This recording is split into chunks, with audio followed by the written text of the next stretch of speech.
Good morning, afternoon, evening, wherever you are, and welcome to NerdTube. And it's time to talk about the Rings of Power, Lord of the Rings, prequel show, episodes 1 and 2. Um, Today is just myself and Cheetah. I think there was supposed to be somebody else who was supposed to join us, but I think he's passed out. So we're going to be running the show, the original two, the two that can, and that's us, the dynamic duo. So we're not going to do like a play by play. I found it a little bit difficult to do one for 2 hours worth of television. So we are going to just basically talk about it, some of the plot points of this episode as well. But before we do that, Cheeto, how did you feel going into this show? Well, A little mixed, and I'm not. This is kind of for me. This is kind of almost like The Boys, but like not like in the adult oriented. Um, what's the word I'm looking for? The adult oriented shock a minute type thing. It's just like it's a slow burn. It's good. It's well produced. I honestly felt like it was pretty well written, actually. And I'm glad they're doing things the way they are. But at the same time, that first episode felt fucking long. Like second episode went a little bit quicker. The first episode, I'm sitting there going, "Wow." Like this is a long. I went to pause it and it was like at 37 minutes out of an hour. I'm like, I thought we were wrapping up at that point. I was like, what the fuck? well, yeah. I mean, considering like certain shows are like 45 minutes long, yeah, I totally know exactly what you mean. I ended up watching both episodes twice. I watched it the Oh, first good. time round. You are a saint. Well, I watched it the first time round, just to watch it for the sake of it. I was excited for it, and I watched that yesterday, by the way. But I watched it today for the second time, and it was actually a little bit better watching it a second time round. And I took some notes and stuff like that just to get a better idea of this particular show. I am giving it the benefit because it is the first couple of episodes, and some shows can come firing at the blocks and be quite interesting from the get go.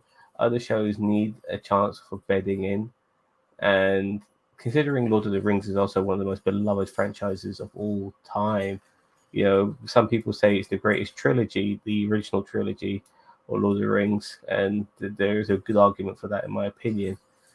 This show had a lot to live up to, and I think those expectations were there in this show, and if they didn't get met, maybe that's on us a little bit to a degree.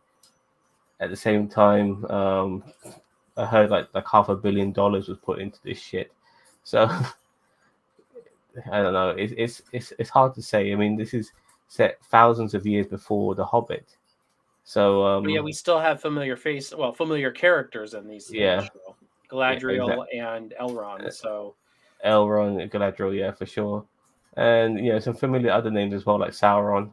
well, I yeah, mean, his name popped up as well. I mean, he is around. Um, I am hoping it's only 8 episodes as well, so I am hoping that things will improve.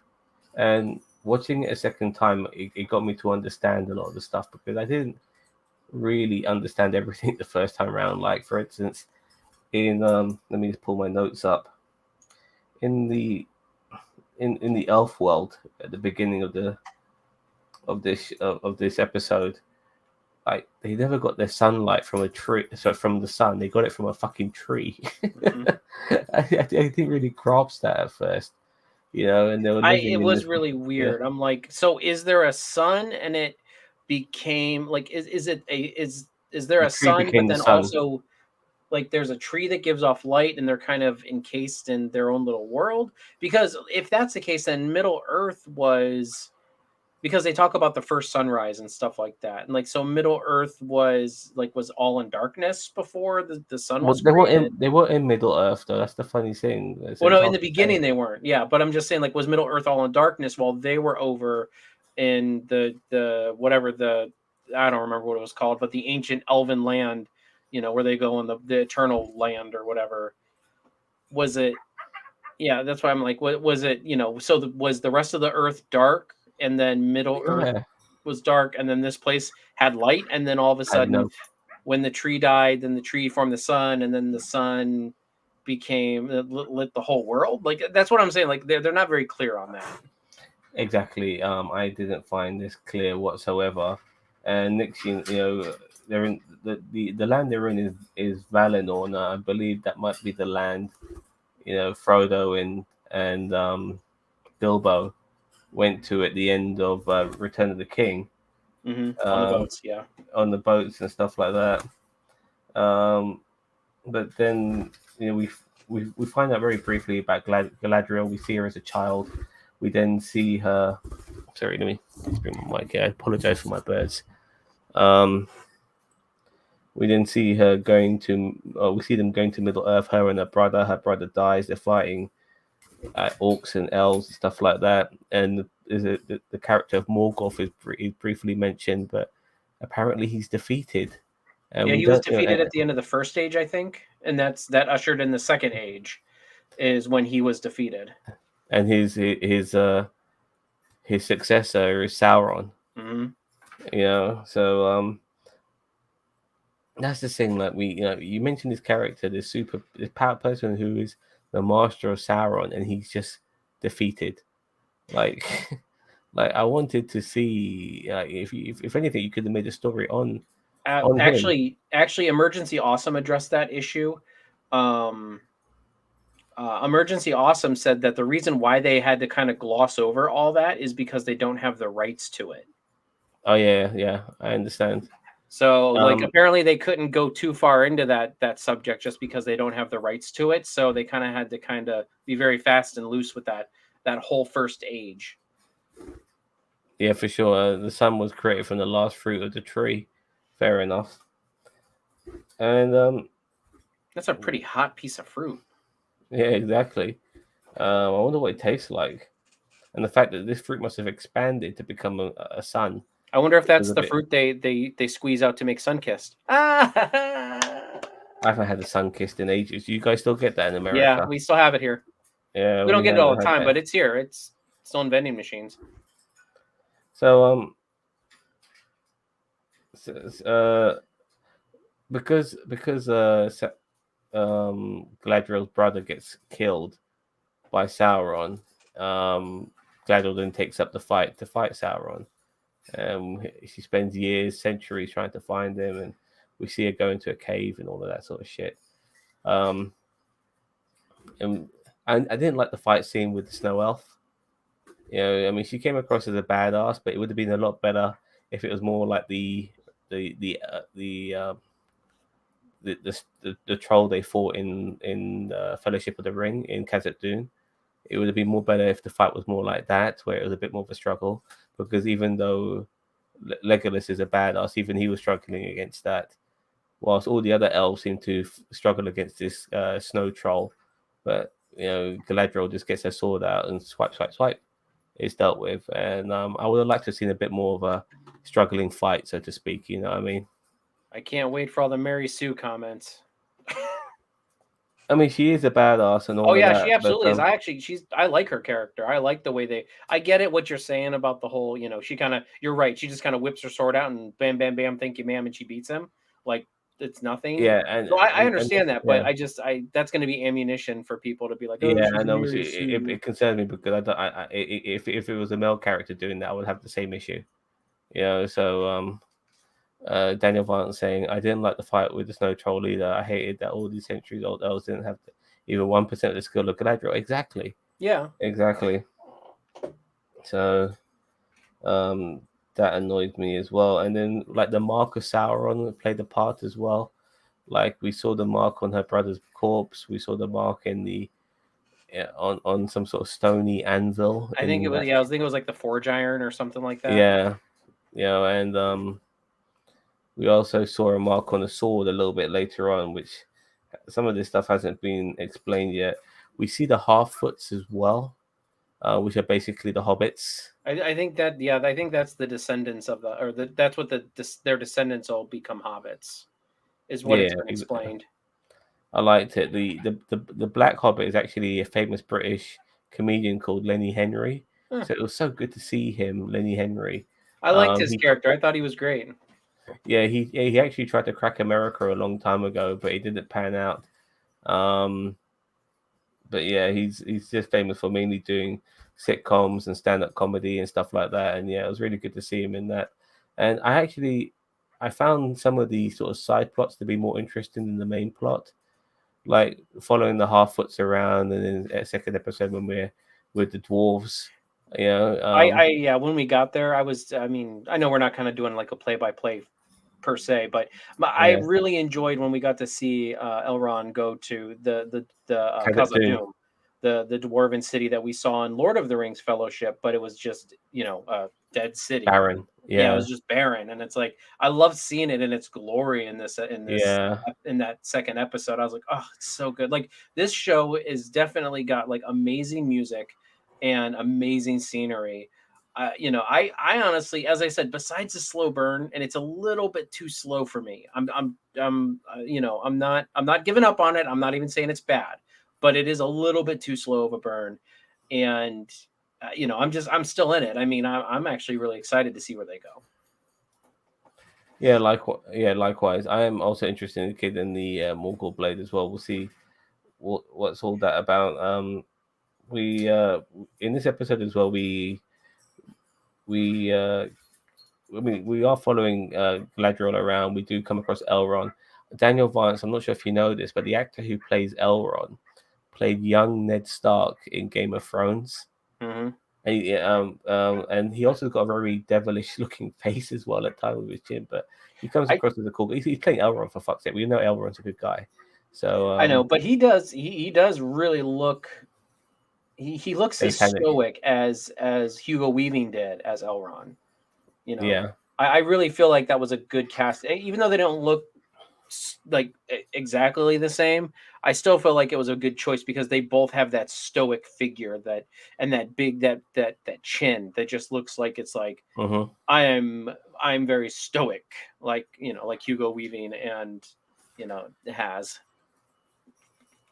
Yeah, there are Game of Thrones, Spartacus, and Rome actors in this series. Yeah, I agree. There was another one as well. It's just slipped my mind. Who's also in this as well? So I just want to. I just took some notes here, but regarding Galadriel again, even when she meets Elrond, she still wants to find Sauron. She's just like tunnel vision, but they didn't want to send her on a boat, don't they? And this boat takes. I don't know. Are they dying when they go through this fucking Mm-mm. gate? You know, No, what the they're fuck going is it? back to the motherland. Like I mean, like you know, the elven motherland. They call what do they call it? The eternal something. I don't Oh yeah, remember. well yeah, it's a bit weird. I wasn't 100% sure on it. It is though interesting to note though, Galadriel, like even in the Lord of the Rings movies, she was very laser focused because remember she wanted to take the Ring of Power from Frodo so she could defeat Sauron. So even eons later in the Third Age, when this whole thing's going down, she's still got that Sauron focused mindset. Like she's you know she's the one who wants to. And I know it's kind of like a retroing it like in this show, but it's actually good kind of carryover with the character from the original movies. And even well, I haven't read the books, but that's pretty much how she is in the books too. So I thought that was very. This is very in character for Galadriel, like that laser focused, get out of my way, or I will move you out of my way. I'm getting Sauron type mentality. Now, obviously, over the eons, she kind of over the eon she kind of balanced out a little bit like in Lord of the Rings she's a little bit less like angry about it but she's still like very laser focused on Sauron. Now we do jump all over the map like a fucking Indiana Jones film, don't we? You know what I mean? Like we're going here. Yeah, you ever seen the map of Indiana Jones Yeah, films? I Yeah, like it. I love the map of Middle Earth. yeah, me too. I do love seeing us going here, there, and everywhere, and you know, just seeing different I parts would of love Middle to Earth. see a map of the Second Age Middle Earth, and I haven't looked it up online. There's probably one out there, but I would love to see a Second Age Middle Earth map versus a Third Age Middle Earth map, which is you know the Lord of the Rings movies and the Hobbit. Yeah, like what was the name of Sauron's area called again? Mordor. Mordor. Like I would love to see what's east of Mordor. You know, the other side of it, but we don't know, do we? So I'm So sure there's some extended canon as to what's out there, but I mean, yeah, from what I understand, I can't remember. There's some area that Mordor become like what used to Mordor was something actually pretty big before it became Mordor, and I wonder if it's one of these places that we're at right now in Middle Earth, but it's obviously not Mordor yet. yeah. So we meet some new characters, and these are original characters. Sorry, these are not original characters from the books. These have been created for the show. We come across an elf called Elrond, and they're kind of like people who they mingle with the humans. This isn't like a southern part of Middle Earth, not like proper south, but like in the mainlands. And we see Elrond and his mate, and Elrond has got the hots for this human woman called Bronwyn. I mean, I'd have the You know hots what I for her mean? too. She's cute. Yeah, but elf women are hot as well. So regardless, I mean, she'll be a granny before in the blink of an eye for I mean, someone yeah, like she'd him. be a granny in the blink of an elven eye. Yeah, so regardless, like like these particular elves, they watch over this area, and his watch is over. Like it's after 79 years. You know, there are some. It's very Game of Thronesy in a way, and stuff like that. And then, the woman he is attracted to is a healer, and this farmer brings a cow. Remember, and Hmm. when he squeezes the milk from its udder, it comes out black. Do you know what to make of all of that? I was like, what the I fuck? just that if you notice, it's the same kind of black substance that comes out, and I don't know if this is true. I just noticed this while I was watching, but like it's the same kind of black substance that you always see coming out of the orc's mouth. Like their drool. Yeah, like their drool. So I think it has something to do with transforming humans into orcs. Well, Um, what orcs, dead elves, resurrected. no, those are the Urukai. The Oh, Urukai are okay. those big meaty guys that they Yeah, pulled out of the pods in the ground. I think those were dead elves. I'm 99% sure that those were dead elves, um, but I think orcs were just they might be. I don't know. I'd have to look it up. I'm not as versed in the Lord of the Rings lore as as a lot of people are, but I'm gonna look it up while you keep going. yeah, no problem. And the young lad who is with Bronwyn, initially I thought it might have been like a younger brother, but no, it's actually her son. And he has a broken blade with the mark of Sauron on it as well. We don't know really what to make of all of that yet. You know, more to be revealed. Um, when it comes to the Harfoots as well, we get to meet people like Nori, who's like the main Harfoot character. She's a bit like the Frodo Baggins of this particular show to a degree. Frodo maybe more like Bilbo, like very somebody who's very curious. I mean, she seems to be very different to the rest Yeah, of the Harfoots. Like she wants to know what the world's all about and stuff like that. definitely the And this Bilbo of the series. and this is where I kind of had my first big fucking issue. Like we had Space Jesus. Yeah, No, there's actually no, there's that's actually something, and as I said, the only reason why I know this is because I watched some videos on some lore before I did this video well, with you. But this meteorite comes out of the sky. I mean, is this fucking person an extraterrestrial? Because no, this thing comes out it's of the fucking sky. Oh, one second, tell me in a second. yeah, I But will. we see this thing comes out the fucking sky. Everyone on Middle Earth sees this shit in the sky. Yeah, and then boom, it lands in like the northern hemisphere, I believe, where the Harfoots are, and it lands near Nori, and then she comes across it, and it's like I'm getting a 2001 vibe. I'm getting Superman fucking episode 4 vibe out of this shit. You know what I mean? I'm getting all of this stuff. And because the guy's bearded and all of that, I can't help but think Space Jesus. So please explain to me what's going on. He's the first wizard, like Gandalf. Is he an extraterrestrial? No, he's actually the so from what I watched and read, the wizards are some kind of demigods. And so what happens is they came to Middle Earth in times of great, trial, like something big is about to happen. And so when they come to Earth, it's, so this isn't Gandalf, but this is one of the first wizard. Yeah. Oh, okay. I think that, yeah, he's saying the same thing here. I think the stranger is a what is it? A conflation of the two blue Conflation. wizards who arrived in the Second Age. So yeah, but there were talks was before before Gandalf and all that, they were called blue wizards. And I mean, like, isn't it in the Hobbit? There's like a brown wizard, and then Gandalf is like Gandalf the Gray. I think there's 5 wizards. I think there is the white, the gray, the brown, and 2 blues. And Yeah. So that's what a lot of people. And I mean, he does. He looks like a friggin' wizard. I mean, he's also tall and lanky, like yeah. like And when you start Gandalf. talking to So the fireflies, I got that yeah, Gandalf vibe. yeah. Yeah. When he talked to the fireflies, and I love the one character that's like, he's like, "What do you think he's saying?" And she's like, "I don't speak firefly." I was like, God, I love it. Yeah. By the Nori way, I and looked it up. Poppy. Orcs are a mixture of elves and men. So Okay. yeah. So Nori obviously takes this future wizard to some shelter. Um and we see also like the thing with the subplot with Elrondir and Bronwyn, like that plot was, I find it really hard to grasp. Like they come across another village which has been burnt, and there's no dead bodies, there's no injured people, there's no wounded, it's completely empty of life.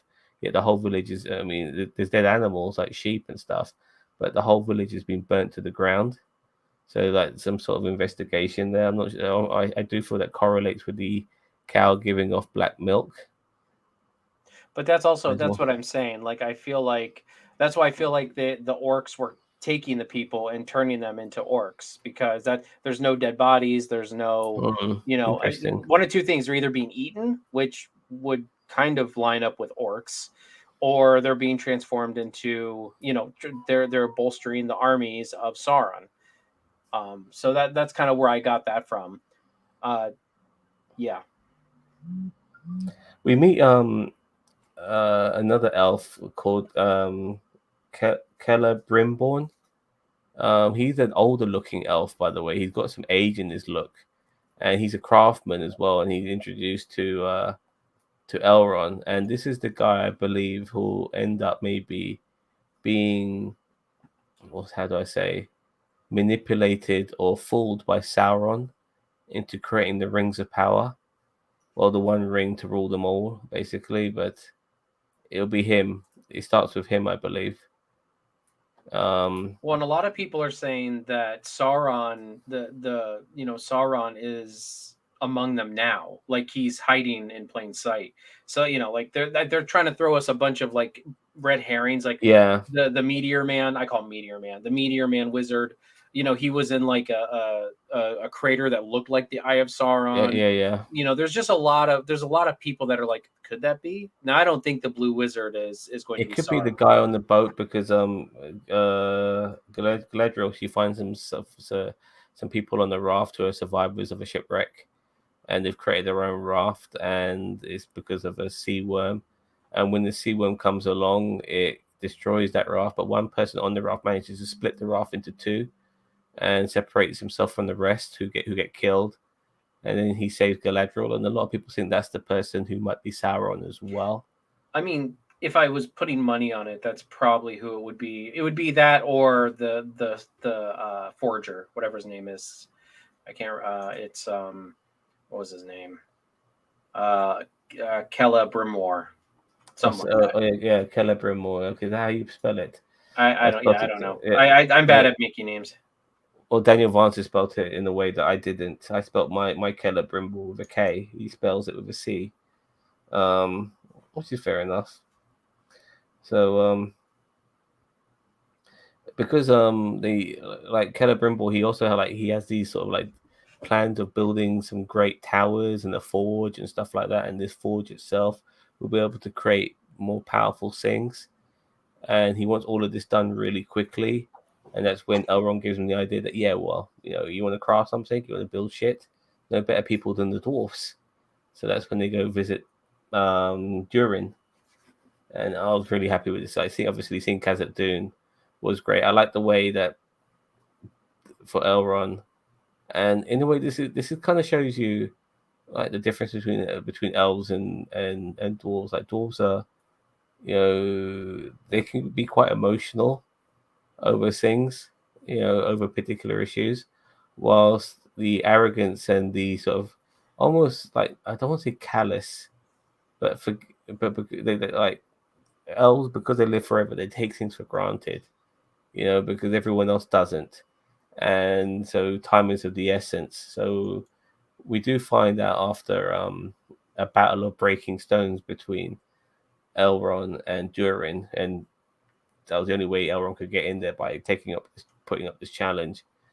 That when Elrond is kicking, so when Durin's kicking Elrond's ass out of the building, he does tell him why. Like, you missed my wedding, you missed the birth of my children, but he gets saved obviously by Durin's wife, and that was really good. Just seeing some dwarf women for once. I haven't seen dwarf women, at all. Like, we saw some dead ones in Khazad Dûm, and I think we might have seen some dead ones in the Battle of the Five Armies when they were back at the Lonely Mountain.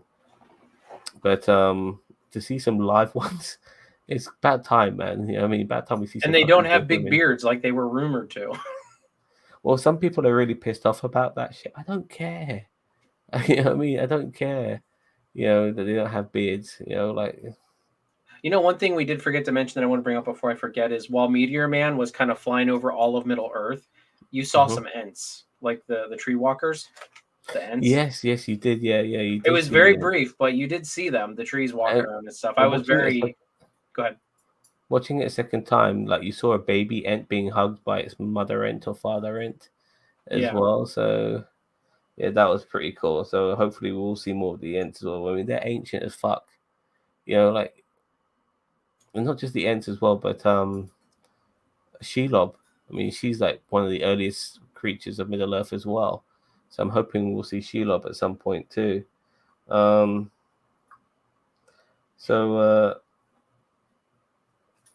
Regarding the sea worm was a bit hit and miss, by the way.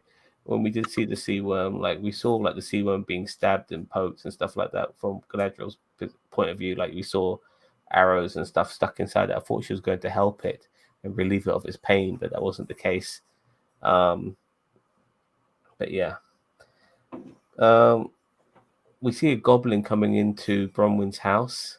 Like, her son is like thinking there's mice and stuff like that in her house, and that's not the case. It's a fucking goblin, and then her and him and his mum, they tag team it, and eventually they chop off its head. And this is proof she also needs to give to the people in her village by saying, look, we are being under attack and stuff like that. And they didn't want to leave or do anything about it initially, and she had to show the decapitated head to I believe her father, or was the person in charge of that village. And we also saw Elrond going into a hole in the ground as well.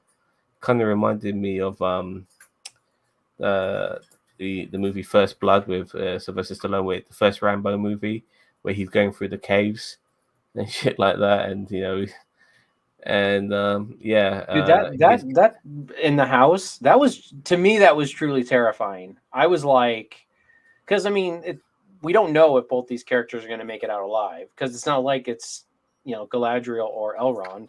So it's like, I was kind of like, holy shit. I was like, and I thought it was an orc. Maybe it was a goblin. Goblin, yeah. But regardless, it was, I like, in Lord of the Rings, in the Fellowship of the Ring, like, you see them just like, you just see them mow down goblins and orcs and stuff like that, like, all the time. But it's like, in this setting, it was very terrifying, just because it's like, you don't have Legolas and Aragorn and all that. Like, these are just people. Like, this is a lady and her son, and she can take care of herself. But it's like, it truly made it actually a very suspenseful moment, like, where you're like, oh my God, because it was just one orc.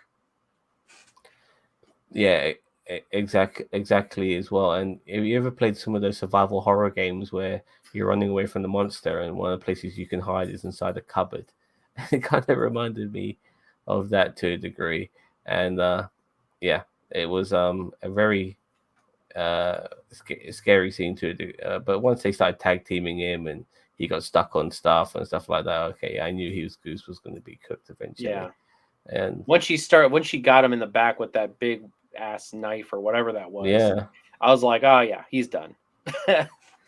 and with Elrond there as well, like being captured in the caves as well. It'll be interesting to see what happens. I was going to say that's the last we saw of him, right? But I have seen him in other trailers, so I think he's going to survive. Oh no, I know he survived, but I'm just like, yeah, I just realized when you said that, I think that's the last we saw of him because he made it through the really narrow part of the cave, got in the water, came up, and he was back in the roots, and then the hands came and grabbed him. It should be theoretically pitch black there, because he lost his light, but there was somehow. I think he was by one of those holes that lead up to the surface, though, wasn't he? I'm not sure if that's the case. He should have gone for that hole. Yeah, but he ended up getting captured. And by the way, in Khazad-dûm, he said the reason I think the trees the reason is the reason for its fall. Well, those trees apparently from the light tree, like the tree in Khazad-dûm, and also the tree in Gondor as well, the tree of the king, which only started to leave once Aragorn came back into power. So yeah, and we finally see Galadriel and the other survivor, whose name escapes me. He gets they get rescued by a ship. We don't know who's on that ship. Maybe another familiar face or a familiar relative. And also the boy. So one more thing, the boy, he cuts his hand and the blood goes on the blade. And it's drawn to the blade. It's not just that it goes on it. Yeah. It's drawn up his hand to the blade. Exactly. And I think it was the blade reforging itself. Was it going back? It looked like it was kind of like starting to reform itself. So what that's power another hint would break a blade like that? You know what I mean, in the first place. Well, but that might be another hint that that's another another Sauron possibility. So they're really trying to make us guess on who Sauron is.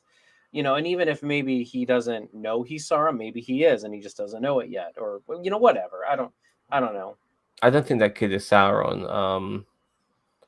I think that's a bit too much of a stretch. Maybe we haven't even met him yet. Well, they'd say that the person on the boat who rescued Galadriel and the other guy they're thinking is Isildur, the king of Man, like the one who fights with Elrond. And okay. That's what people are saying. I don't know. They say that we're supposed to see Isildur in the show. So really, so it's set just before the battle on Mordor. Mm-hmm. I mean, that's what I'm saying. Like, there's this show is leading. Like, I don't know if it's a season. It's already been approved for 5 seasons technically. So I mean, they're saying that that this show will lead up to that battle, and we might even see that battle in this show. Well, if they're going to have it for 5 seasons, I really hope that they've got all their, like their scripts and their ideas at hand, and they're not winging, it, because I'll be very upset if they do wing it. Because, like the Eagles. Well, like the fucking Star Wars prequels. Yeah. Yeah, I mean, so sequels, even not prequels. I do apologize. Yeah, no, prequels too. I mean, the prequels pretty much winged it. There was some things set in motion, but they pretty much winged it for the 3 movies. Yeah. So exactly. So I'm just I'm hoping we get some idea. I just want some things to make sense to me a little bit, and because the funny thing is with the original Lord of the Rings trilogy is that even though I enjoyed those shows, there were times they were talking so much gobbledygook. Yeah, like it made no sense to me. They were talking about places and stuff like that made no sense to me. And I feel like I'm going back there again a little bit. And I'm right there with you, because as I said, I don't know the lore of Lord of the Rings like I know Star Trek or even Star Wars. Like, as I said, this show is very well put together. I really enjoy it. I love like the landscapes and the lore, but I just don't know the lore like I know a lot of those other things. So I'm very like I like it. I think this is very good. It's just it's a deep dive. You know what I mean? Like to get into it. Exactly. There's going to be lots of characters as well, different factions as well. You know, I'm sure at some point we'll be seeing like following around like the bad guy characters as well. There's just so much, you know, the Halfwoods eventually will probably be discovered by the rest of man. Um, we'll find out obviously more from the elves. We'll find out more from men as well. Yeah, I mean, well, And apparently the dwarves. It's half-foots like are wow. supposed to eventually, what is it, wander off the trail or the path or whatever, and then they're saying that they then form the Shire because they're supposed to be nomadic. I think because remember they always talk about setting up camp and tearing down camp, and they keep moving. I think Yeah, what like happens is, gypsies. huh? Like they're like gypsies.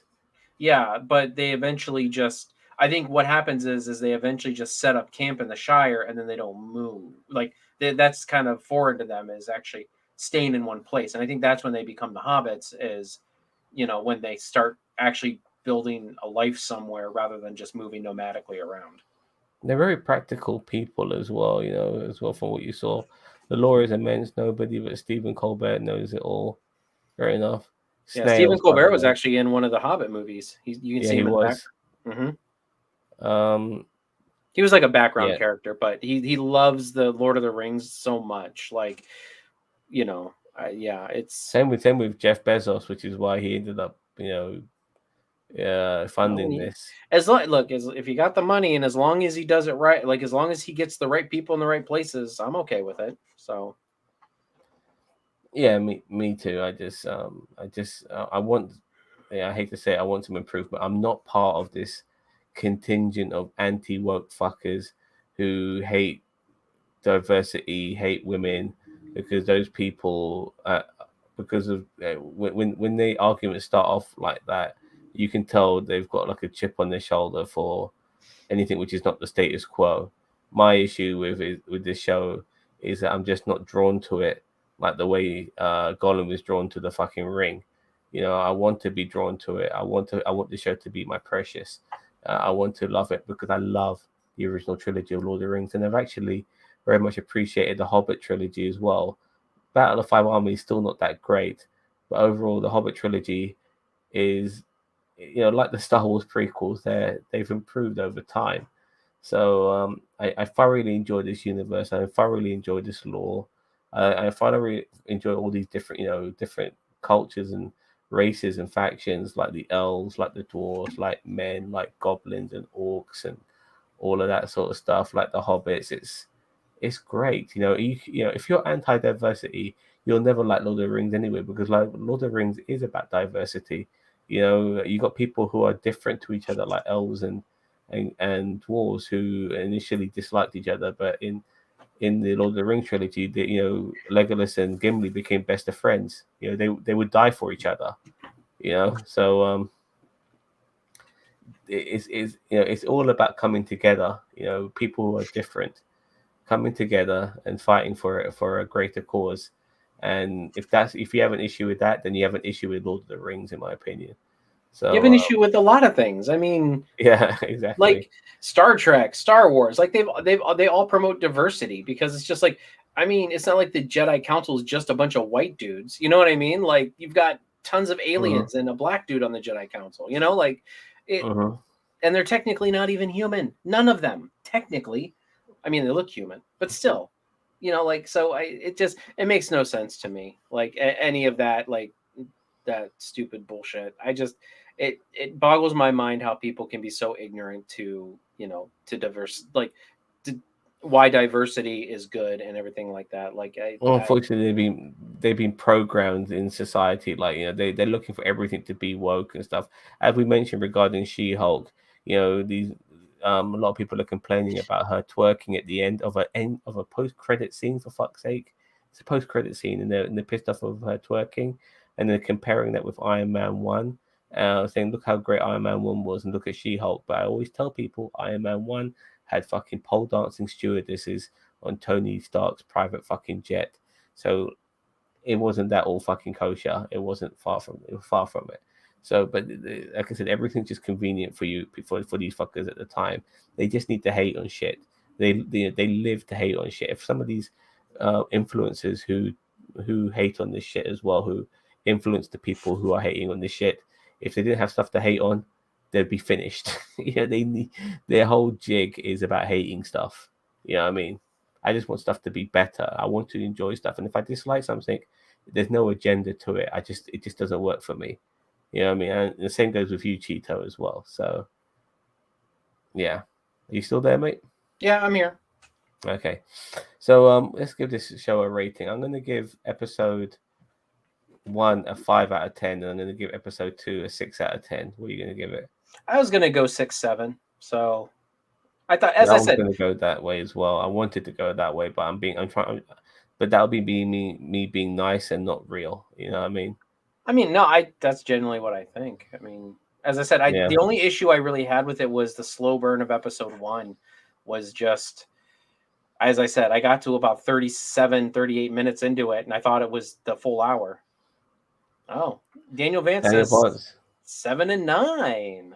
7 of 9, huh? 7 of 9. Yeah. Yeah. We like those Borg implants around here. Yeah, exactly. Well, at least we got 2 shows out the way. Now it'll just be 1 show a week, which is honestly a lot more palatable as well. I think the people who made this kind of knew that the first show might not be to everyone's taste, which is the first episode. Although it was a long watch, I am glad they put the second episode in there just because, the first episode was really a slow burn for me. Yeah. And like with all television shows, if they are going to be doing 5 seasons and they're guaranteed to do 5 seasons, at least they know that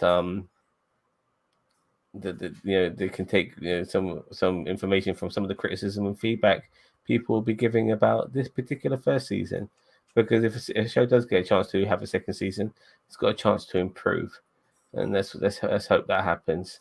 But we're not even halfway through the first season, so let's just wait for episode 3 and see what happens from there. And I hope that guy is a wizard. By the way, if he come out from the skies, he come out from the heavens, not from space. As I said, he's supposed to be the wizards are supposed to be some kind of demigods made flesh. Is my basic understanding of it. So that's why he came in from that. Like, I don't know if all wizards come scorching in from the sky like a transformer.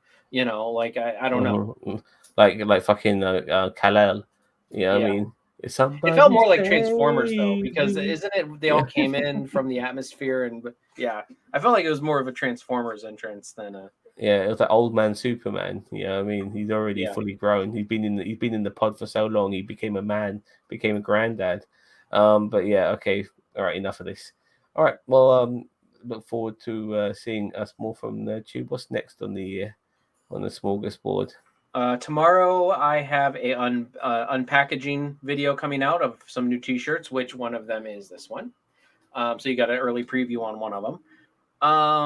And I guess going into next week, we're heading down the Studelberg line still on Tuesday. Wednesday is going to be, I think, a Dragon Ball video. Thursday is going to be our regular Lower Decks review. Friday is going to be our She-Hulk review. And then Saturday will more than likely be Lord of the Rings. So we've got stuff coming. And in between now and then, I actually made a video for NerdTube where I'm feeding my birds from my mouth. I had some barbecue pork bellies and some egg fried rice, and I got my birds to sit on my shoulders and eat. You should just put it on loop for 10 hours and then upload it. Yeah, well, I'm gonna find the spot on our massive list of upcoming videos to squeeze it into and show the people, because everyone loves a pet video, don't they? So a couple of more comments from Vancy here. And he tripped unaware on his slanting stair, and like a meteor, a star in flight, ere Yule one night flickering down he fell. I think he's referencing how they describe in the books how the wizards come to Earth. From Tolkien, The Adventures of Tom Bombadil. Yeah. Oh, by the way, hopefully we'll see that motherfucker. Maybe. I don't know how old he is though. Only mention of a meteor in all of the writings. Okay, I mean, fair they're enough. probably just taking a little bit of creative liberties, you know. Like, I mean, Yeah, but he did say like a meteor, so exactly. All right then. Okay, so yeah, I think we're done here.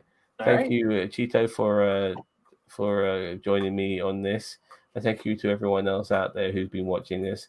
Don't forget to like, share, subscribe to NerdTube, the greatest YouTube channel you never heard of. Take care, everyone. Bye bye.